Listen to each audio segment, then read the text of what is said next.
à tous. Alors, je voulais m'appeler parce qu'il a écouté mon témoignage. Je n'ai pas eu l'occasion d'y en parler tout le temps. Moi, pour ma part, ça fait 2 mois que je suis chrétien. J'ai grandi dans. Enfin, je suis chrétien, je suis baptisé. Ça fait déjà 3 ans que je suis le Seigneur. Et moi, j'ai grandi dans un foyer de rétrograde. J'avais mon père qui buvait beaucoup, j'avais ma mère qui le travaillait. C'était assez difficile pour nous, malgré qu'on connaissait bien les choses de Dieu. Chez nous, il y a des pasteurs. Jimmy le président, c'est l'enfant de cousin Germain, moi qui fait un père. Et puis, j'ai mon père qui est mort, il avait 52 ans, en 2020. Et puis, ça nous a fait beaucoup de mal, on comprenait bien, j'ai essayé d'être court. Et il s'est fait opérer du cœur. Et puis, un beau matin, moi j'étais en Normandie, j'étais à Rouen, ma soeur m'a téléphoné, elle m'a dit il faut que tu reviennes.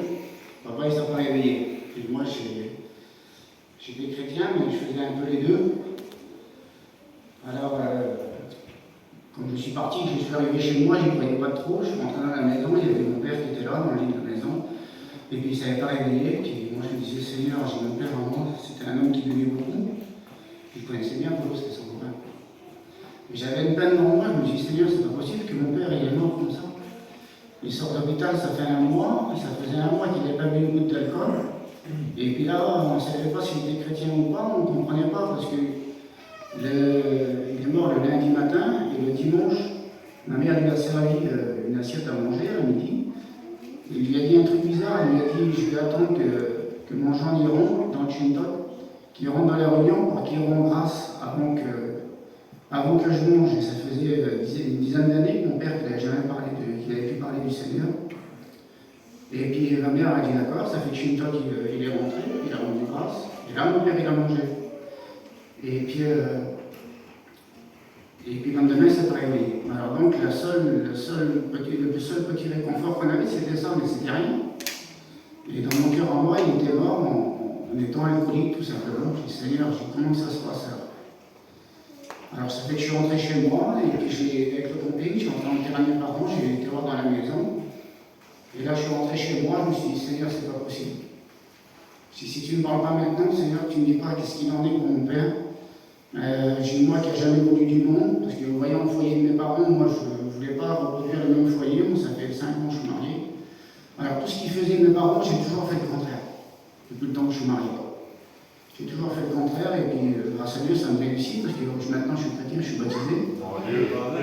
Et l'expérience donc, que j'ai faite, comme j'étais dans mon camping en train de prier, là, ça faisait à peine 5 heures que mon père était mort.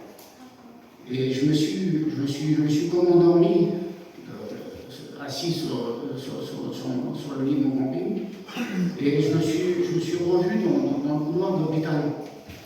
Le jour qui s'est fait opérer du cœur, mon père, on avait été prié avec les serviteurs. Et quand j'avais ouvert la porte, le serviteur, un Rome c'était, j'avais ouvert la porte et mon père était assis sur une chaise. Et on a parlé un petit peu avec lui, le serviteur a prié pour lui. Et quand j'ai ouvert cette porte, il était assis, il avait son lit à sa droite, il y avait une autre chaise sur la droite. Et le serviteur a prié pour lui, puis après je suis reparti. Et dans mon rêve, dans le songe que j'ai fait, je me revoyais là dans le couloir en train de marcher avec le pasteur. Et quand j'ouvrais la porte, mon père n'était plus assis sur la chaise, mais il était allongé sur le lit, puis il était mort. Et donc c'était le lit qu'il y avait dans la maison de mes parents. Et là, quand j'écoutais la porte se fermer derrière, c'était la même histoire que ce que j'avais vécu 3 semaines avant. J'écoutais le cloc de la porte. Et puis, quand je me tournais, je disais David, il s'appelle David, le serviteur. Regarde, mon père, il est mort. Et quand je me tournais, comme la porte, elle se fermait, c'était plus le serviteur qui était là, c'était une seule lumière qu'il y avait derrière moi. Et je comprenais que c'était le Seigneur. Je disais, Seigneur, comment ça se fait? Mon père, il est là, et je n'ai pas pleuré. J'ai vu mon père allongé dans la maison mort, et puis il y a pas de larmes qui est sorti de moi, puis je me disais, Seigneur, c'est pas possible qu'on peut être dur comme ça à ce point-là. Et le Seigneur, il me disait, c'est normal, il faut regarder ton père. Moi, il a eu la maladie, mon père, il a fait 7 ans de chimio, il n'avait plus de cheveux, puis il était très, très pâle dans la figure. Il prenait des cachets dans le cœur. Et il me disait, tu sais pourquoi tu n'as pas de peine? Parce qu'il est dans son corps de misère, là. Il dit, ici, il a laissé toute sa souffrance. Mais il dit, regarde sur la gauche. Et quand je regardais, Polo, il était sur je le voyais, j'avais d'autres visions de lui sur la chaise. Et il avait des cheveux, il était bien bronzé. Et il chantait. Il avait un petit bébé dans les bras, et un autre petit bébé de 3 à 4 ans à côté de lui. Et il chantait de tout son cœur. Puis j'ai dit, Seigneur, je ne comprends pas. J'ai dit, comment ça se fait? J'ai dit, mon père, ici, tu as des cheveux. J'ai dit, t'es bien bronzé dans la figure. Il avait une bonne figure terrible.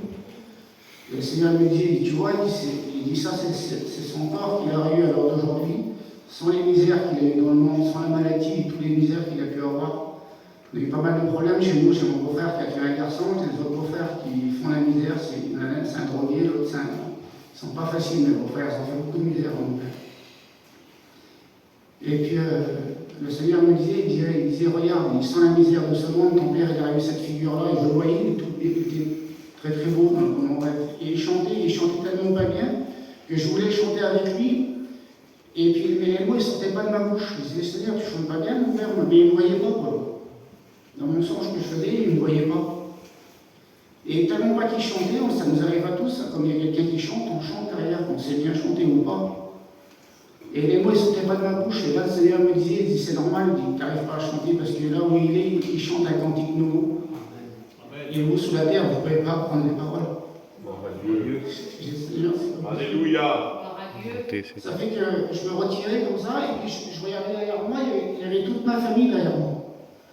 Et puis j'écoutais des contre-chants qui venaient de tous les côtés, ça représentait des milliers et des milliers de personnes qui chantaient ce cantique-là. Et j'ai cherché, mais ça venait du bas, ça venait du côté, ça venait de devant et de derrière, et j'écoutais des contre-chants, mais extraordinaires. Et j'essayais de chanter, mais impossible de sortir un mot de ma bouche. Je me disais, Seigneur, c'est ça le cantique nouveau. Je ne vais pas prêcher, mais je crois que c'est dans l'Apocalypse qui parle du cantique nouveau. Et là, je suis ressorti de chez moi, je me dis, Seigneur, c'est pas possible, ça a duré 5 minutes. Quand j'ai ouvert la porte de mon camping, ça nous le fait tous, ça, dans les terrains ou dans les terrains de nos cousins et de nos cousines, on a bien souvent des mauvaises herbes qui poussent parmi les graviers. Vous savez ce que c'est ça, non? On l'arrache tout de suite et on la jette à la poubelle. Et chez nous, c'est le cas, on a souvent des mauvaises herbes aussi qui sortent des terrains. Et à chaque fois, on les arrache et on les jette. Et comme j'ai ouvert la porte du camping, là, ils préparaient des feux pour moi.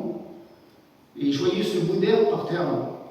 Si vous sauriez comment je le voyais gros, ce bout d'herbe, c'est pas possible ça. Mon père il est mort, et puis moi je flash sur le bout d'herbe par terre, c'était même pas une fleur, c'était une fausse plante. Et j'ai compris qu'à ce moment-là, je suis ressorti du camping avec la nouvelle naissance. Mes regards, ils ont énormément changé, je ne suis plus le même garçon de la vie. Mais par rapport à cette épreuve-là, eh ben, je me suis tourné vers Dieu.